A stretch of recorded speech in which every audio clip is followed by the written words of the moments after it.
السلام علیکم friends, welcome to our YouTube channel. ہم یہ ایجوکیشن سے ریلیٹڈ ٹیٹس اور سی ٹیٹس کے لیے ایک اور ویڈیو لے کر کے آئے ہیں۔ اس کا نام ہے پنکچویشنز۔ ہندی میں ان کو ورام چن کہتے ہیں۔ اردو میں یہ آپ کے سامنے لکھ رہا ہے کہ اس کو جو ہے وہ علامت وقف کے نام سے جانا جاتا ہے۔ یہ ہوتے کیا ہیں؟ آئیے شروع کرتے ہیں جلدی۔ وہ علامتیں جو عبارت کے درمیان میں بات کے مفہوم کو واضح کرنے کے لیے استعمال ہوتی ہیں علامت وقف کہلاتی ہیں۔ چند مشہور علامت وقف جو ہے وہ نیچے لکھی ہوئی ہیں۔ اس سے پہلے ہم آپ کو وہ بتا دیں کہ اس کا فائدہ کیا ہے۔ آپ جان لیں کہ یہ سی ٹیٹ اور تمام طرح کے ٹیٹس میں اس سلیبس میں موجود رہتے ہیں، چاہے وہ لینگویج کا کوئی بھی پورشن ہو، ہندی ہو، انگریزی ہو یا اردو ہو یا اور بھی کوئی سیکنڈ لینگویج ہو، اس میں یہ علامت وقف یعنی پنکچویشن کا پورشن رہتا ہے اور ضرور کوشچن آتے ہیں۔ آئیے اس سال جو ہے وہ یو پی ٹیٹ میں آئے، ہم دونوں پرچوں میں جو ہے آئے کچھ سوالوں کے بارے میں آپ کو دکھانا چاہتے ہیں، تو آئیے دیکھتے ہیں۔ ایک کوشچن یہ آیا تھا کہ یہ لکھ رہا بریکٹ کو اردو میں کیا کہتے ہیں؟ تو بریکٹ کو اردو میں جو ہے وہ قوسین کہتے ہیں۔ جتنے بھی طرح کے بریکٹ ہوں اردو میں قوسین کہتے ہیں۔ تو ہمارا یہ سوال دکھانے کا مطلب دوستو یہ ہے کہ آپ کے سی ٹیٹس وغیرہ میں بھی اس طرح کے کوشچن آ سکتے ہیں۔ تو آئیے دیکھتے ہیں کیا کیا مشہور جو ہے وہ پنکچویشنز ہیں اردو میں، ہم ان کے بارے میں دیکھتے ہیں۔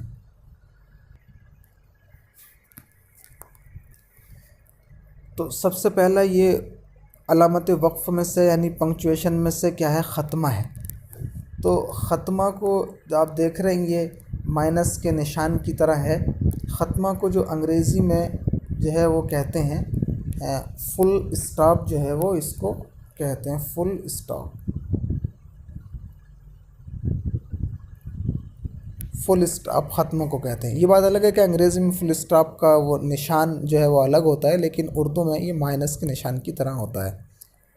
اور یہ جب جملہ یعنی سینٹنس کمپلیٹ ہو جاتا ہے تب اس کو لگایا جاتا ہے۔ ہم نیچے تفصیلی بات کریں گے۔ پھر دوسرا ہوتا ہے سوالیہ۔ سوالیہ کو جو ہے وہ انگریزی میں جو ہے وہ کویشچن مارک کہتے ہیں، آپ جانتے ہی ہوں گے اس کے بارے میں۔ پھر یہ تیسرے نمبر پہ سکتہ۔ سکتے کو جو ہے وہ انگریزی میں کوما کہتے ہیں، کوما۔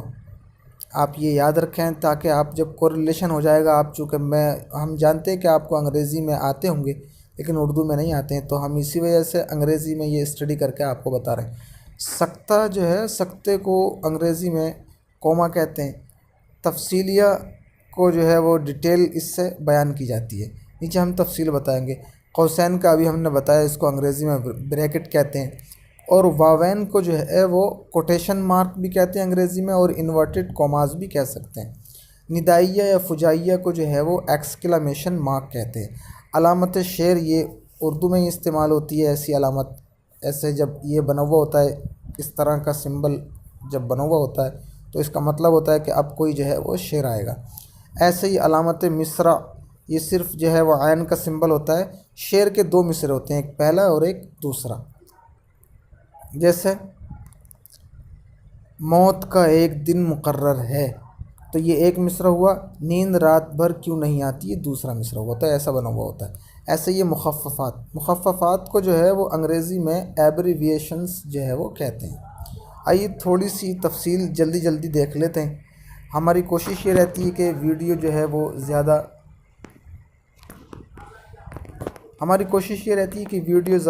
لینتھی نہ ہو۔ ختمہ علامت ایک پورے جملے کے خاتمے پر یعنی کمپلیٹ پر ایک چھوٹی سی لکیر کی صورت میں لگائی جاتی ہے۔ اس کی مثالیں جو ہیں وہ ختمے کی مثالیں جو ہے وہ آپ دیکھیں، مثالیں سے سمجھ لیں۔ ایگزامپل کہہ رہے ہیں آج خوب بارش ہوئی ہے اس لیے موسم بڑا خوشگوار ہے، تو یہ آخر میں جو لگا ہوا ہے تو یہی کیا ہے؟ ختمہ ہے۔ چلیے آگے بڑھتے ہیں۔ سوالیہ نشان کے بارے میں تو آپ سب جانتے ہی ہوں گے۔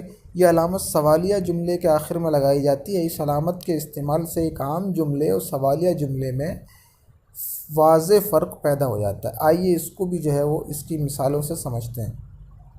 اب جیسے یہ لکھ رہا ہے کیا آپ جو ہے وہ کراچی جا رہے ہیں، آپ جو ہے وہ اپنے ہندوستان کا نام اس میں ڈال سکتے ہیں، کیا آپ جو ہے وہ دلی جا رہے ہیں، کیا ہم میچ جیت سکتے ہیں، ایسے ہی بہت سی مثالیں ہو سکتی ہیں۔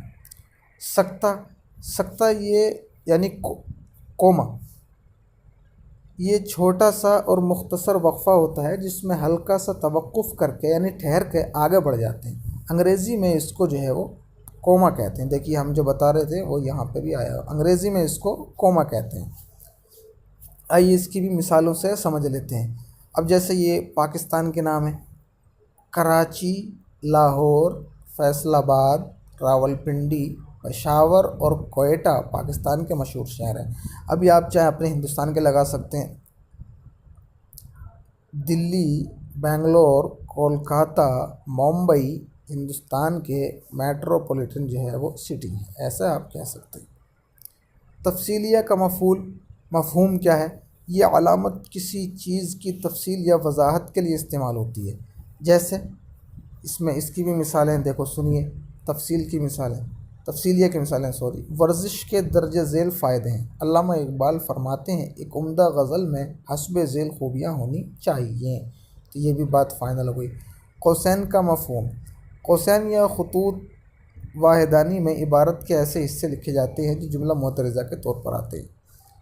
قوسین کی مثال چودھری اسلم جو میرے ہم جماعت تھے، آج کل کیا ہے وہ ڈاکٹر ہیں۔ واوین یہ علامت کسی تحریر کا اقتباس پیش کرتے وقت یا کسی کا قول نقل کرتے وقت جو ہے وہ شروع اور آخر میں لگائی جاتی ہے، جیسے اس میں آیا دیکھو۔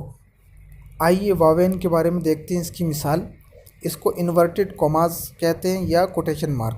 رسول اکرم صلی اللہ علیہ وسلم کا ارشاد ہے، تم میں سے بہتر وہ ہے جو علم سیکھے اور سکھائے۔ چلیے آگے بڑھتے ہیں۔ ندائیہ یا فجائیہ کا مفہوم، یہ علامت کسی کو آواز دینے یا پکارنے کے وقت استعمال کی جاتی ہے۔ ایسے الفاظ یا جملوں کے آخر میں لگایا جاتا ہے اس کو جن میں کسی جذبے، جوش، غم، نفرت، غصہ، تعجب، حیرانی، خوشی، افسوس، خوف، تنبیہ، تحسین، تحقیق کا اظہار پایا جاتا ہے۔ اس کی مثالیں دیکھ لیں، آہا بس آ گئی، ہائے یہ کیا ہو گیا، خبردار اب ایسی حرکت نہ کرنا، وغیرہ وغیرہ۔ علامت شعر کا اس کا مفہوم کیا ہوتا ہے؟ یہ علامت عبارت میں کسی شعر کا حوالہ دینے کے موقع پر شعر کے شروع میں لگائی جاتی ہے۔ علامت شعر کی مثال، اب یہ مثال دے رہے ہیں، دیکھو، تجھ کو بتاؤں تقدیر امم کیا ہے، تو دیکھیے یہ دیکھیے آپ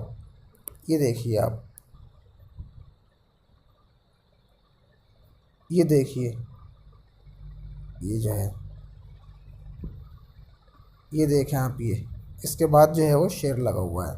پھر ایسے علامت مصرع کا مفہوم ہے۔ علامت مصرع کی مثال، جیسے اب یہ عین بن رہی ہے اور یہ بن رہا، دیکھیے کہ شعر کی آمد ہے کہ رن کانپ رہا ہے، تو یہ ایک مصرع ہوا۔ اب مخففات کی مثالیں دیکھیے آپ، جیسے یہ رحمت اللہ اور رضی اللہ تعالیٰ بن رہا ہے تو اس کو شارٹ کر کے لکھ دیتے ہیں، حالانکہ بعض علماء اکرام نے ایسا لکھنے سے جو ہے وہ منع کیا ہے۔ تھینک یو دوستو، السلام علیکم۔